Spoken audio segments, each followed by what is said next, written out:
that you could ever possibly need and want. And I do truly wish you all the best, okay? So I'm going to try to get through these readings because of time constraints on my end. But, you know, I don't want to shortchange the messages for you. So let's get into it. It's crunch time, and it is, you know, pretty much about hitting the ground running, taking care of responsibilities. And I don't know why, but you know, if the last few weeks you've been doing a lot of traveling, you've been doing a lot. There's a lot of movement I felt for you guys within the past 2 weeks, where you are traveling, you're being wine and dine, you're with somebody, and you know someone is taking really good care of you, footing all the bills and things like that. So I remember that energy, and I also remember as well that you know, now that it's almost like going back to reality, going back to this situation where, you know, things are getting real, and the pace is catching up. It's almost like if the past 2 weeks felt very surreal, dreamlike, and almost like a honeymoon phase. This is the next 2 weeks will be crunch time. Okay, so I want you to get your head in the game, put your thinking cap on, because now we're back to reality. Okay, so unfortunately, that's just what I'm seeing here. When I was shuffling out the spread for you, what I saw was I see this. It's like a highway, so it's like a highway with the lanes, and I see something moving forward. So it's almost like driving in your car, and you're going through the straight highway, and then I feel like everything is enclosed in this circle, and it's a really dark circle, so it feels like it's a night scene.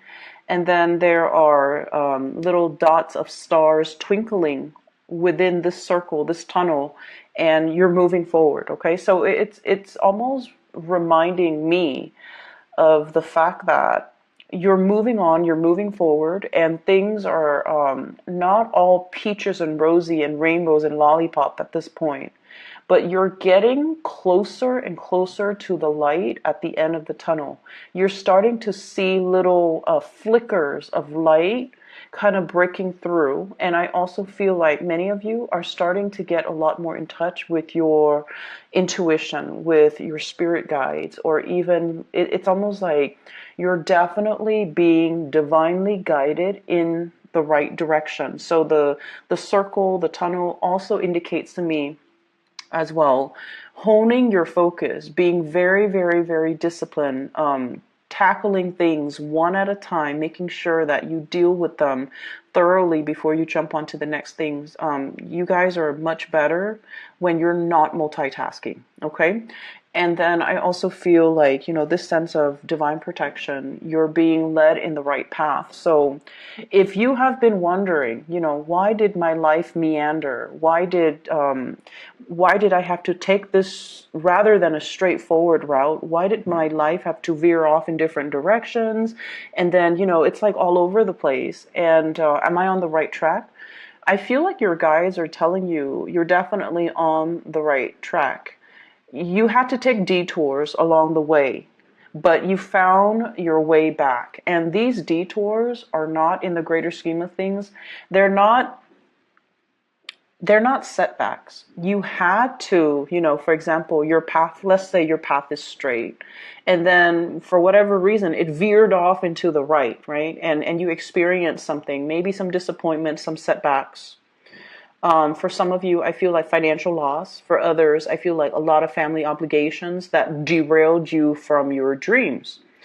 So for example, you wanted to go to school, but then family needs you. You had to work, and you had to work full time to support the family, or you had to, you know, the needs of your parents called out to you, and you had to pursue a specific course, or pursue something where there's a lot more money so that you could take care of them. So you had to let go of your dreams and your aspirations because of other responsibilities. So I feel like your path kind of veered off to the right, and you're just like, I wonder what it would have been like if, you know, I went the other route. But I feel like what they're telling you is all roads converge, okay?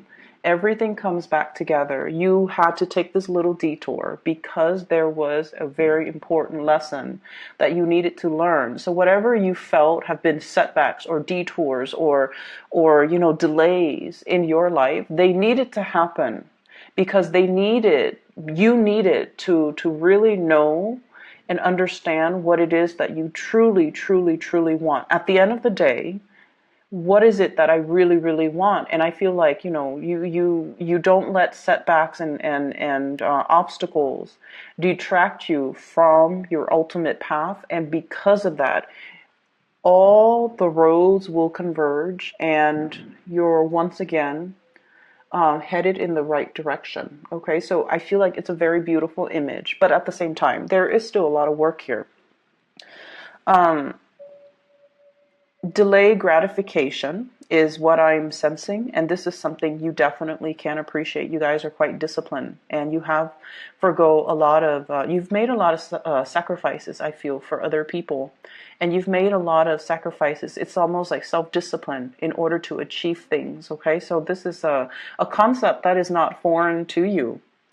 What I feel here is needing to it's almost like needing to form and reshape our mental processes, needing to refine our communication, needing to have a better process when it comes to learning. So I'm seeing a lot of people I feel a lot of people needing to have a better system, needing to have a better process, developing a better routine, developing a better schedule for yourself, because I feel like every minute counts and you want to make sure that you're productive and efficient, best that you can be. And so you're letting a lot of frivolous activities, things that might have been fun, you're foregoing that because I feel like you want the time to devote to something. I see, this is the Wheel of Fortune, but it's somebody almost like sharpening the knives, okay? It's almost like sharpening our communication skills, sharpening our mind, sharpening our problem-solving skills, and being able to hone in and sharpen our communication as well. And the sword energy, well, in this particular picture anyways, it deals heavily with the way we think, the way we solve problems, the way we analyze situations, and the ways in which we strategize in order to get ahead. Okay? I see some people, you and possibly a few other people, eyeballing or eyeing a position in the work environment. I feel like some vacancies will open up, and it's a very desirable position. And honestly, you have the skills and the capabilities. You definitely should apply for it. But I see you kind of like this. Oh no, it's okay. I'll let the other people have it, or I'll pass. And you do it in a very nonchalant type of a way. And I feel like there deep down is almost this sense of, I'm not sure if I apply for it, if I'm going to get it. I'm not sure if they're going to choose me over all the other people that are applying. So there's definitely self-esteem, self-confidence issues that I'm sensing. And I feel like, you have the skills and the expertise. You definitely should go for it and don't shortchange yourself. But I see you're at a point where you're comfortable where you're at and you feel like I can stay here, for possibly another 2 years and make it work. And then, after 2 years, I'll possibly apply for that higher up position. But I feel like, opportunities come once in a lifetime. And so it's really important for us to grab opportunities as they come. Okay. But I once again, I understand that you guys know, and you have a really clear, assessment of your capabilities. So for whatever reason, whatever your reason is for not applying for this or not doing this, I do feel a little bit is self-esteem, like probably 50% of it is self-esteem. And then 50% of it is like, I'm comfortable where I'm at. Okay. And so, recognizing that, are you not doing it out of fear, or are you just really comfortable where you're at and you don't feel like you want to put in your candidacy? Okay, so that's just something I want you to really look at for the next 2 weeks. You have a lot of love and support. a lot of love and support. And I feel like for some of you, this is a significant other, somebody who's working behind the scenes. I feel like a spiritual mentor, an emotional mentor, somebody who's telling you, you can do it. I believe in you, like your own personal cheerleader. It's almost like they're constantly hovering, like, on over your shoulders, or like that angel devil. But I feel like their energy is very spiritual. Okay. So this is somebody who really cares about you unconditionally, and they're guiding you in the right direction. They're doing things behind the scenes to facilitate, to ease things for you. So, for example, if you have a lot of work, they always have food ready. They always, make sure that they take care of your needs. Okay. If you are working odd hours, for example, they really try to accommodate you. They might, clean the house. They might do a lot of behind the scenes things to make life easier for you. And I also feel very, very, very strong spiritual protection. Somebody that has passed on, a male figure, okay? Possibly from the father side of the family, somebody that's kind of like watching over your shoulders. I see this strong guardian angel aspect, guarding over your shoulder, watching over your shoulders, helping you avoid um, car accidents. Be very careful when you're driving. Make sure you don't speed. Make sure, please do just, don't go for unnecessary joyrides, and try a little bit more to, just you guys are really cautious. It's not you I'm worried about. I feel like it's more other people, other drivers, other people on the road. So whatever you do, just try your best to, minimize the time that you're actually on the road, okay? Sorry about that. I'm trying to, my phone just came on. Um, so you have some strong guardian protection coming through for the next 2 weeks. And whenever that comes through, I feel like it's such a blessing, but at the same time, I feel like there are warning signs regarding some specific aspect of your life. There was a situation in the past where we bit off more than we could chew. And we don't want a repeat of that. That's what I'm feeling here. Okay, I have here the Ace of Swords. And I have here the Ten of Wands. Overestimating or underestimating how difficult something would be, how time consuming, how I feel like you guys underestimated the difficulty level of something. And you know that you had to do it. You know that you had to take care of it, but you didn't anticipate that it was going to be so time consuming, so difficult, so you didn't think it was going to be so draining. Okay, for some of you, this is like having children, having to take care of them, and then realizing that it's more than you could handle. You might need some assistance. You might need, childcare. You might need a babysitter. You might need a nanny. You might need some type of a outside help regarding this situation. For others of you, this is something regarding your acquisition of knowledge. And I feel like it might be school. It might be the workload. It might be training. It might be communicating or teaching or doing something, mentoring another person. It was very, very time consuming. And it was a situation where I feel like, the outcome didn't come out the way that you wanted. You're learning from past experiences, and you are not going to put yourself in this situation. So you're doing everything within your power to not let this repeat. Okay. So I feel it's almost like we don't sit there and sulk over things and the way that we feel they should be. You guys pick yourselves up your own bootstraps. You dust yourself off and you try again with the knowledge from the previous time that you have failed. So I feel like there's a very empowering energy here about, learning from past mistakes. Okay. Not underestimating something, but at the same time, not letting fear get the best of you, okay?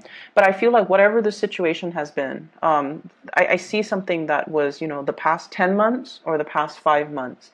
It just, it felt to me to be very difficult, and you didn't think it was going to be that hard.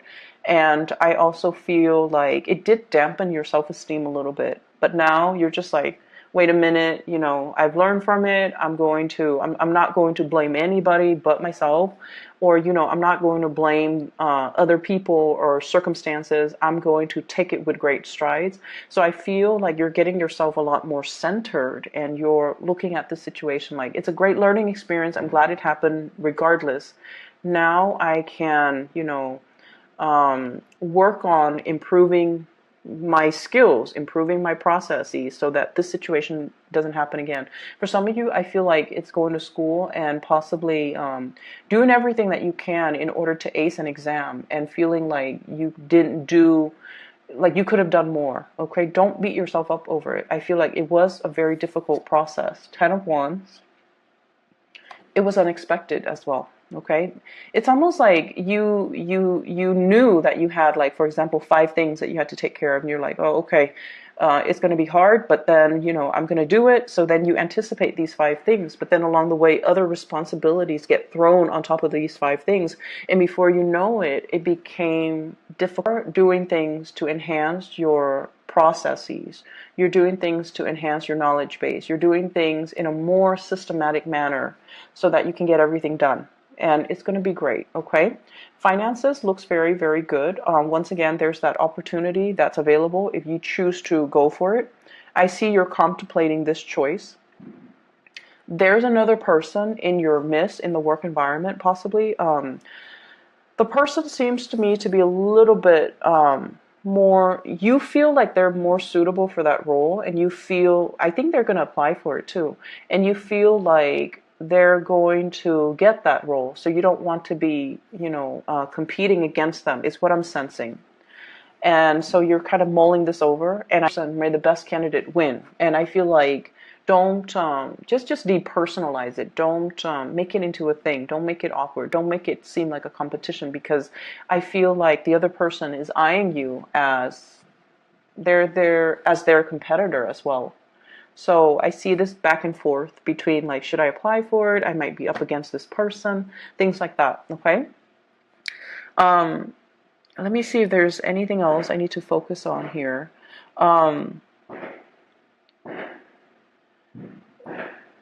You're trying to be very diplomatic to avert some type of a conflict. And I feel like somebody is telling you something that you already know about yourself that you don't really want to admit. I'm sorry for the fireworks in the background. I'm doing this like, there's some things that, we already know. We don't need somebody to bring it up. And so I see a little bit of conflict avoidance here. And I also feel it's almost like, let bygones be bygones. Let's not dwell on and bring up this topic every single time. And that's what I'm sensing here. And I feel like for some of you, if you are in a relationship, I see there's somebody who might be soliciting you from outside the relationship. What I have here is the Lovers. And I see you turning down this opportunity for temptation, turning down that person, turning down the offer. 4 of Cups once again. Okay, and it's almost like, no, I've got a really good relationship partner who really loves me, who emotionally fulfills me, who takes care of me, who's a great caretaker to our children. So I have a lot to lose. And I don't want to, get into a pattern where I'm making decisions that are not good for me personally, but also for the people that I love. So I feel like you're turning down offers. If you're in a relationship, you're like, I'm good. I have somebody that I love. I have somebody that I really care about. And for some of you, you could be dealing here with an air sign, Aquarius, Gemini, and Libra. This could be the person that you're turning down, or this could be your relationship partner, where you feel like, out of the dignity and the respect and the love that I have for this person, I'm not going to stray. I'm going to do right by them. So I feel there's a lot of love and support coming through with relationship partners. And I feel like you're trying to create this space where you focus on yourself and you work on yourself and you take care of your responsibilities. But you're doing it with a sense of like, I'm mature now. This is what I need to do. It's not like this sense of obligation. I feel like you're realizing this is important to me. This is what I need to do. It could be school, it could be work, it could be relationships. And then you're also creating this space, it's almost like the sanctity of marriage or the sanctity of relationship, where you're honoring your commitment to, whoever it is that you're involved with, and you're not letting anybody or anything interfere with these two very sacred things in your life. Okay, I hope the reading is helpful. I feel like we're turning over a new leaf. I see a lot of changes that have happened for you guys, and I feel like you guys have been through some hard things, but you're coming out clean on the other side. And now we know what Capricorns. You guys are one of my favorite signs, and I don't know why I keep running into you guys, but you guys are also my best teachers. Okay, so I really honor and respect you guys, especially for the gentle way in which you deal with people. You care about people, but it's also in a very detached manner, and it's also in a very understanding, in a very soulful manner, and you want everyone to thrive and to do well, okay? And you're so patient as well. I wish you all the best. Please take care of yourself. Focus on those two sacred things that you hold dear to your heart. And, that's what needs to be the focal point for this month at least, okay? So I'll talk to you guys